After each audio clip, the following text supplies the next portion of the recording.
प्यारे बच्चों, नमस्कार। मैं डॉक्टर संजय शर्मा, प्रधानाचार्य Shri KSD inter college Mahavan Mathura, माध्यमिक शिक्षा विभाग द्वारा संचालित ऑनलाइन कक्षा 11 की संस्कृत विषय की कक्षा में आप सभी का स्वागत करता हूं। प्यारे बच्चों, आज हम इस कक्षा में कक्षा 11 में संस्कृत विषय में निर्धारित रघुवंश महाकाव्य के द्वितीय सर्ग के कुछ श्लोकों का अध्ययन करेंगे।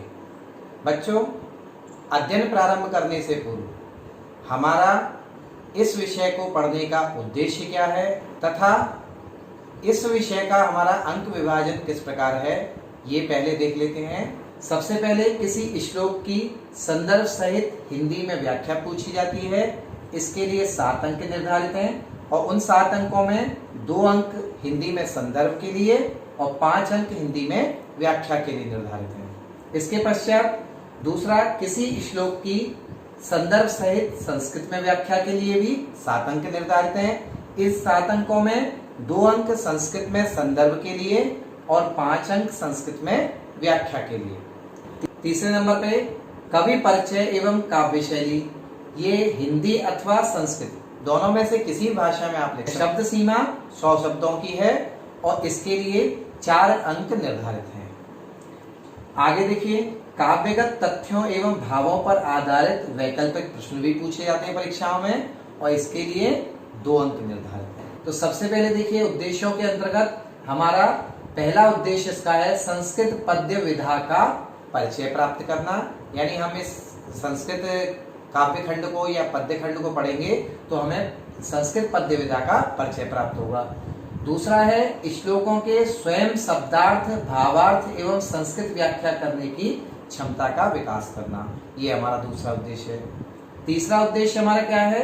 तीसरा हमारा उद्देश्य है श्लोकों के सस्वर वाचन के द्वारा संस्कृत अध्ययन के प्रति रुचि उत्पन्न करना। इसके पश्चात आगे का सबसे महत्वपूर्ण जो हमारा उद्देश्य है वो ये है भावी परीक्षा में अंक विभाजन की दृष्टि से तैयारी करने में सहायता प्रदान करना। बच्चों, रघुवंश महाकाव्य के रचनाकार महाकवि कालिदास हैं। तो आइए सबसे पहले महाकवि कालिदास के विषय में थोड़ा सा जान लेते हैं।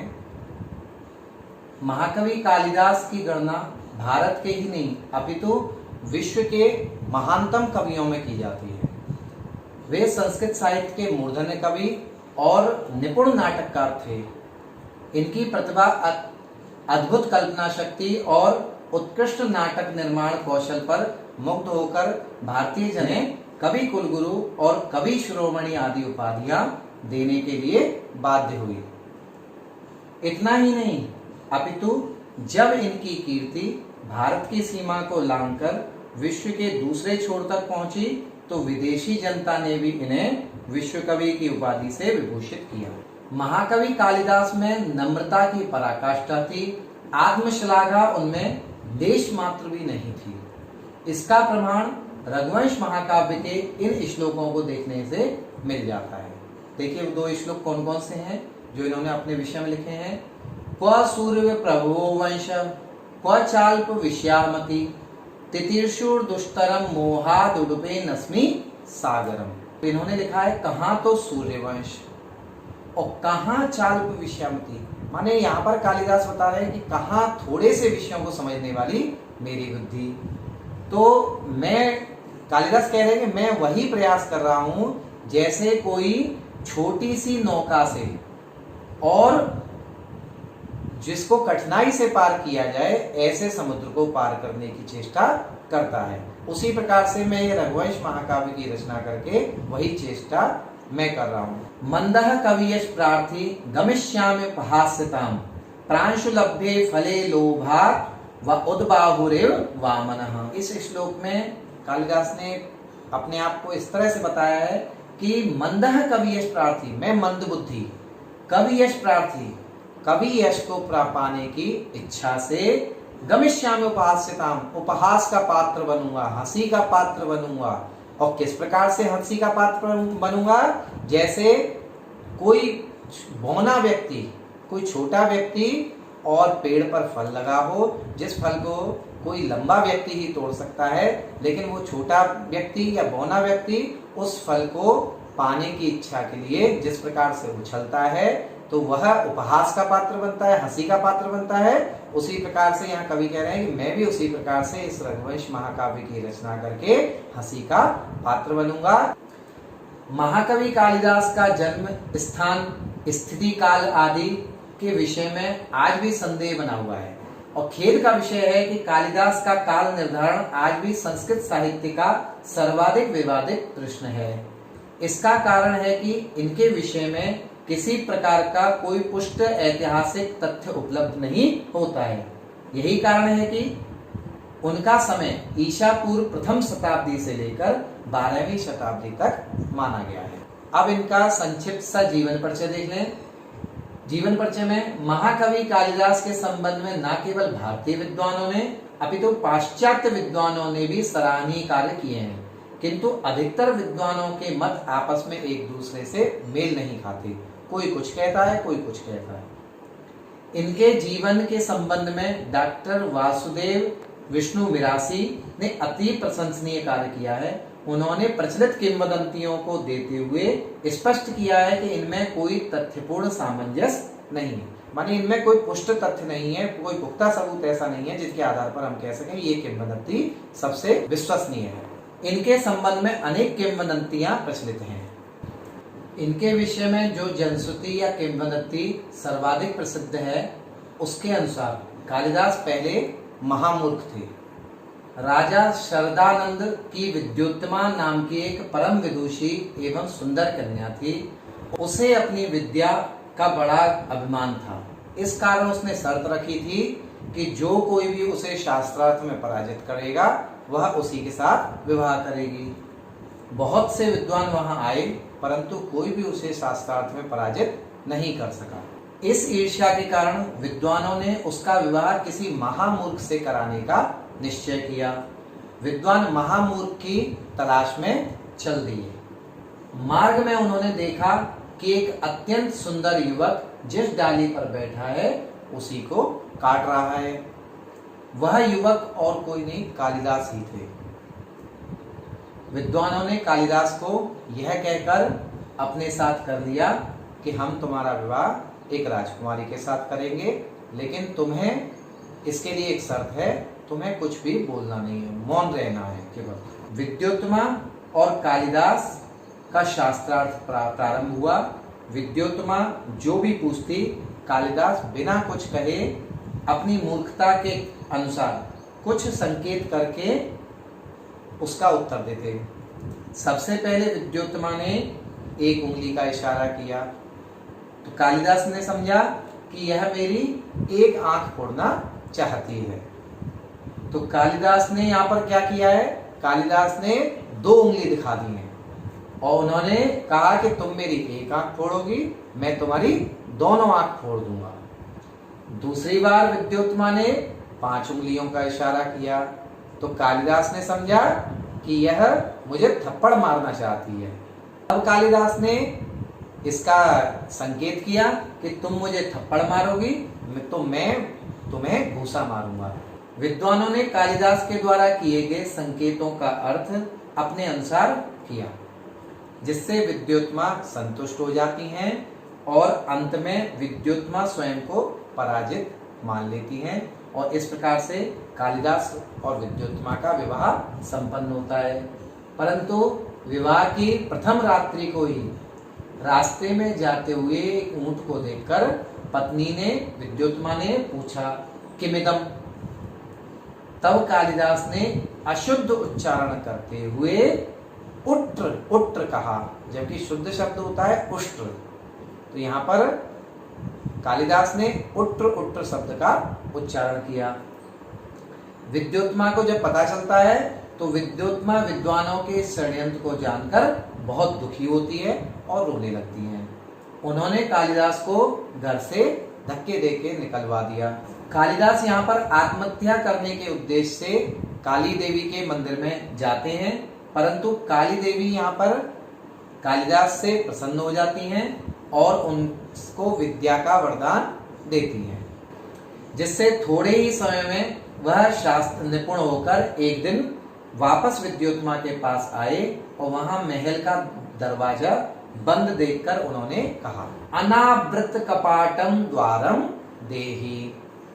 इस वाक्य का अर्थ है खुले हुए कपाट वाले दरवाजे को मुझे प्रदान करो, यानी कि मेरे लिए दरवाजा खोलो। तो विद्योत्मा ने जब ये सुना तो उन्हें बहुत आश्चर्य हुआ। तो उन्होंने प्रत्युत्तर में कहा, अस्ति कश्चित वाग विशेषः, यानी वाणी में जो भी बोल रहा है उसकी वाणी में कुछ विशेषता है, यानी बहुत साहित्यिक परिशुद्ध वाणी है ये, जिसमें कुछ विशेषता है।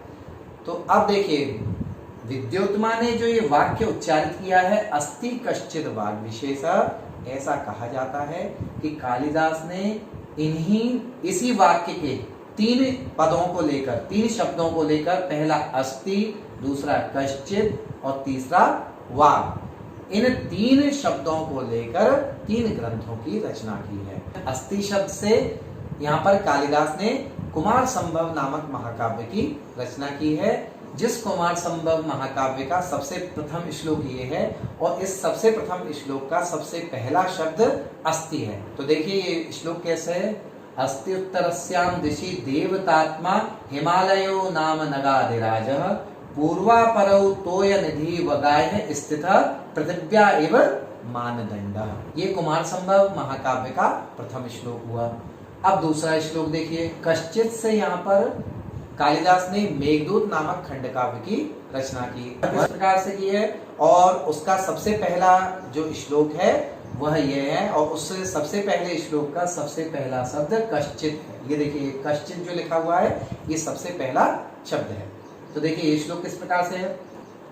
कश्चित कांता विरह गुरुणा स्वाधिकारात् प्रमत्तः शापेन संगमित महिमा वर्ष्य भोगेण भर्तुः यक्षश्चक्रे जनक तनय स्नान पुण्योदकेषु स्निग्धच्छायातरसु वसतिं रामगिर्याश्रमेषु।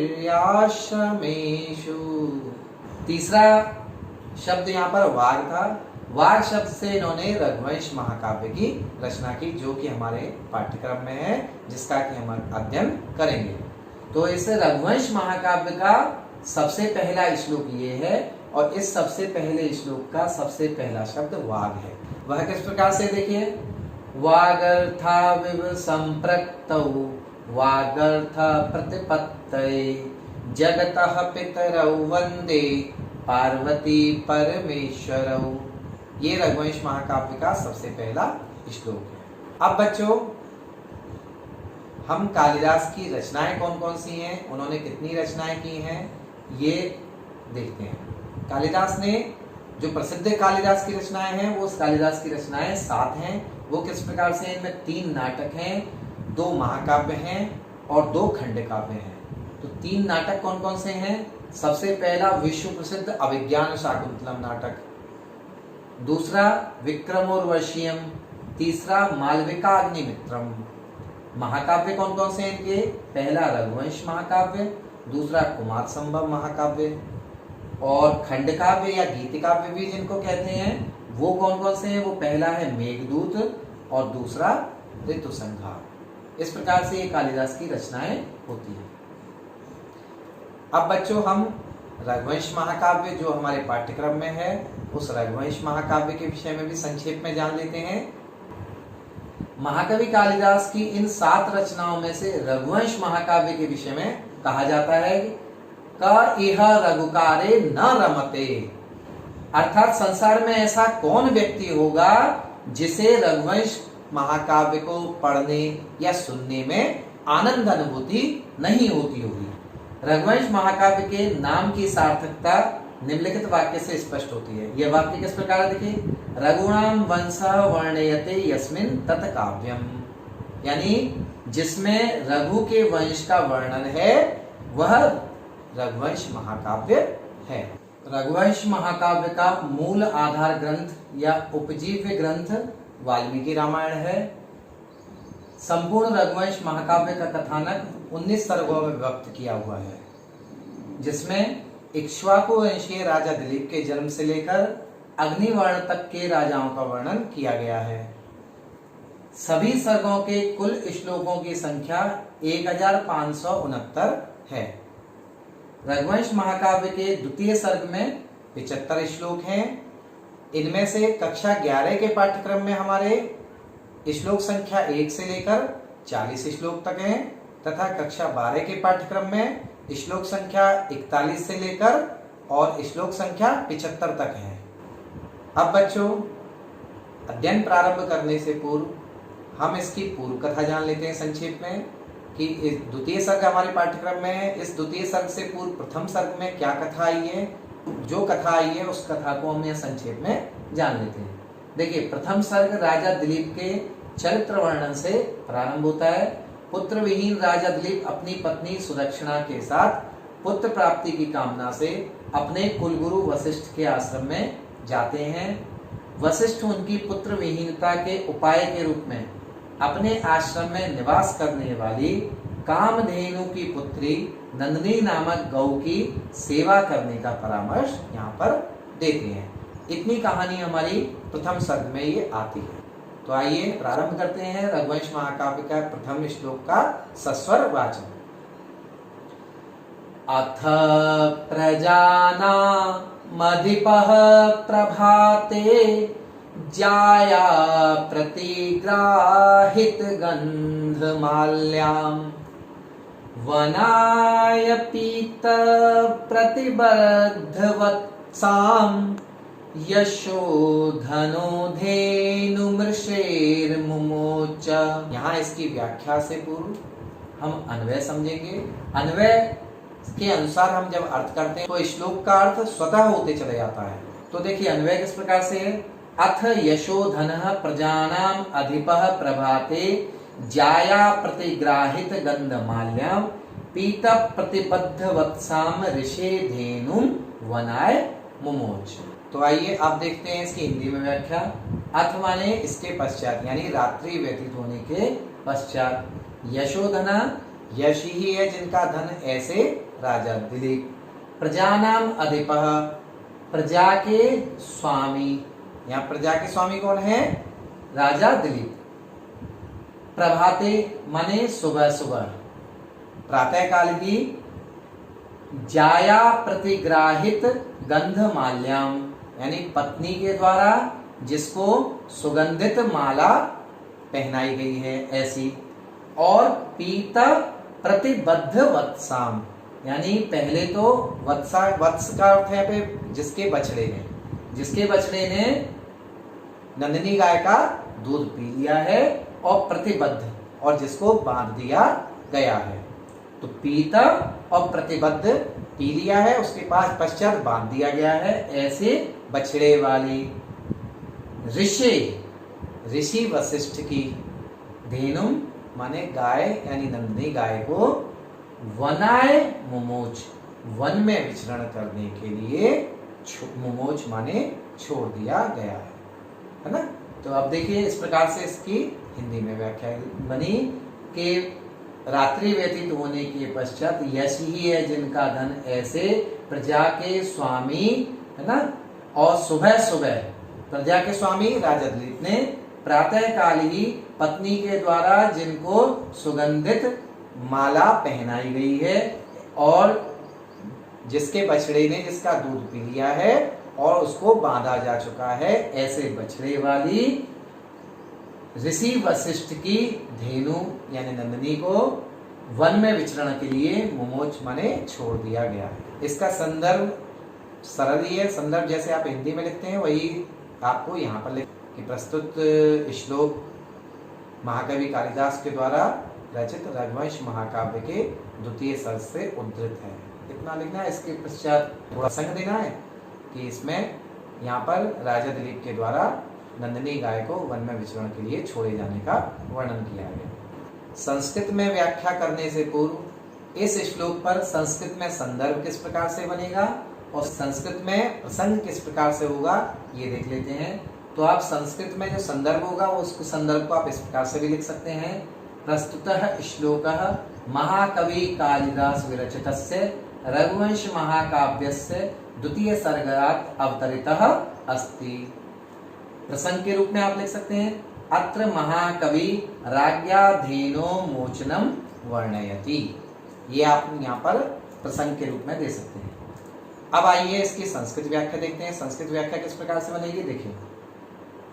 अथ रात्रि व्यतीतानंतरम यशोधनः कीर्तिधनः प्रजानां जनानां अधिपः इत्युक्ते स्वामी प्रभाते इत्युक्ते उषः काले जाया प्रतिग्राहित गंधमाल्यम पत्नी स्वीकारिता चंदन सृजम, सृजम का मतलब होता है माला, पीत प्रतिबद्ध वत्साम पूर्वम पीतः ततः प्रतिबद्ध बाल वत्सकाम ऋषे गुरो वसिष्ठस्य धेनुम सद्य प्रसूताम नंदनीम वनाय वने चारणाय मुमोच बंधनात् अवमुक्तवान्। इस श्लोक पर व्याकरणात्मक टिप्पणी इस प्रकार से बनेगी।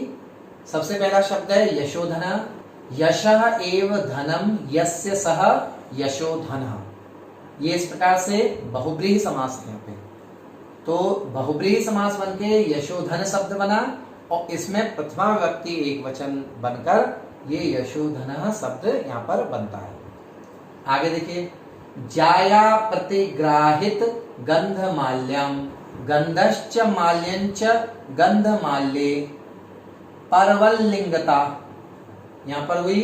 फिर जाया प्रतिग्राहिते गंधमाल्ये यया सा जाया प्रतिग्राहित गंधमाल्या, बहुब्रीहि समास बना यहाँ पर। और फिर उसमें बहुब्रीहि समास बनने के पश्चात जाया प्रतिग्राहित गंधमाला शब्द बना और उसमें ताम लग के यानी द्वितीय व्यक्ति लग के फिर जाया प्रतिग्राहित गंधमाल्याम शब्द बनता है, यानी उसको, ताम माने उसको।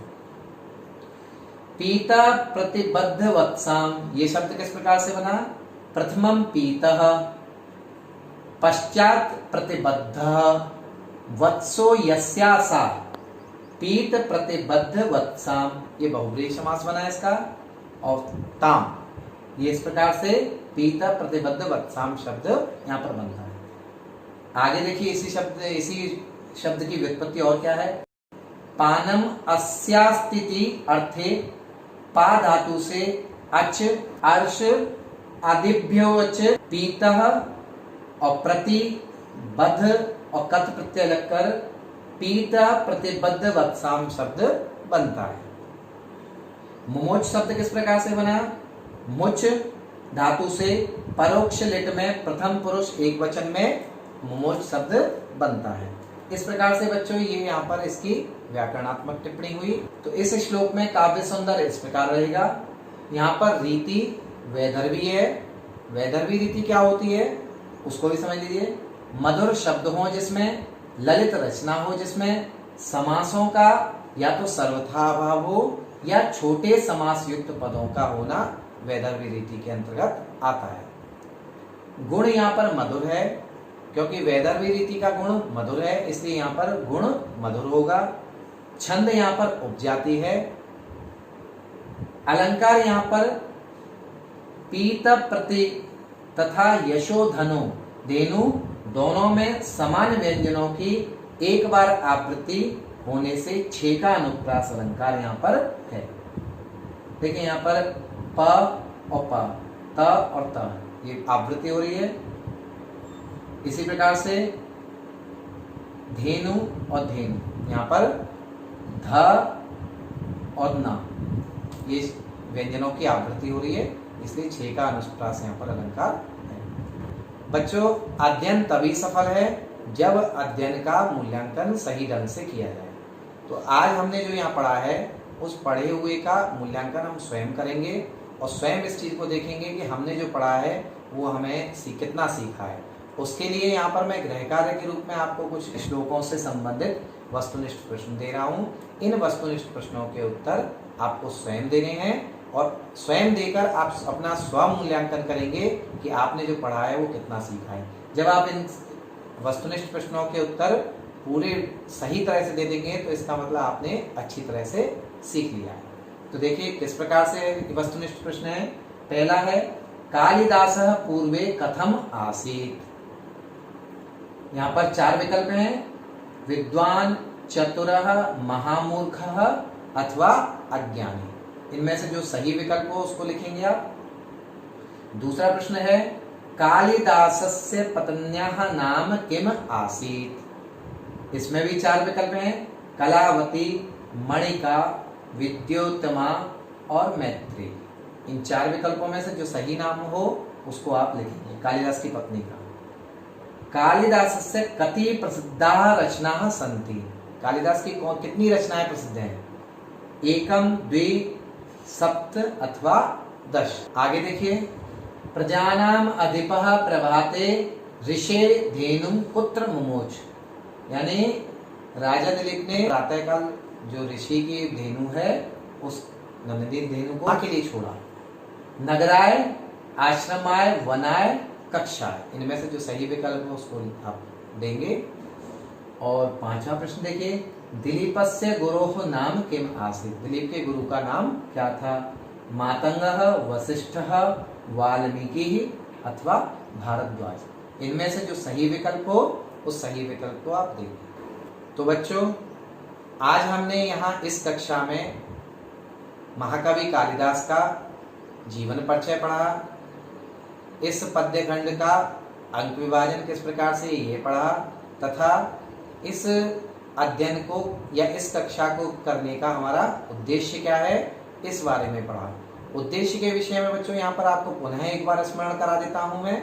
उद्देश्य तो है ही है, उनके साथ साथ जो मुख्य उद्देश्य है हमारा वह आगामी परीक्षा में आपको अंक भार की दृष्टि से तैयारी करने में सहायता प्रदान करना, ये हमारा सबसे मुख्य उद्देश्य है। क्योंकि अंक विभाजन जब आपके सम्मुख होगा तो आपको ज्ञात रहेगा कि किस प्रश्न में को कितना अंक दिया गया है और उस प्रश्न का उत्तर हमें कितने ही देर में देना है। तो इस प्रकार से बच्चों ये हमने आज यहाँ पर पढ़ा। बच्चों, आगामी अध्ययन आए उससे पूर्व आप आगे के कुछ श्लोकों का अध्ययन स्वयं करेंगे और कम से कम आप 4-5 श्लोकों का अध्ययन करिए स्वयं, जिससे क्या होगा कि जब हम पुनः मिलेंगे, पुनः हमारी कक्षा होगी, तो वो विषय आपको एकदम अच्छी तरह समझ आएगा। क्योंकि पहले खुद पढ़ेंगे, फिर अगर आप शिक्षक से पढ़ेंगे तो वह आपके दिमाग में बिल्कुल पूरी तरह सेट हो जाएगा, वो फिर विस्मृत नहीं होगा। इसलिए आप पुनः अपना, ये आपसे निवेदन है कि आप स्वयं अपना मूल्यांकन करें, स्वयं अपना अध्ययन करें और तत्पश्चात आप कक्षा में आएंगे तो निश्चित रूप से जानिए कि आप सफलता की ओर अग्रसर होते चले जाएंगे। इन्हीं शब्दों के साथ पुनः मैं डॉक्टर संजय शर्मा आपसे अनुमति चाहता हूं। तब तक के लिए नमस्कार।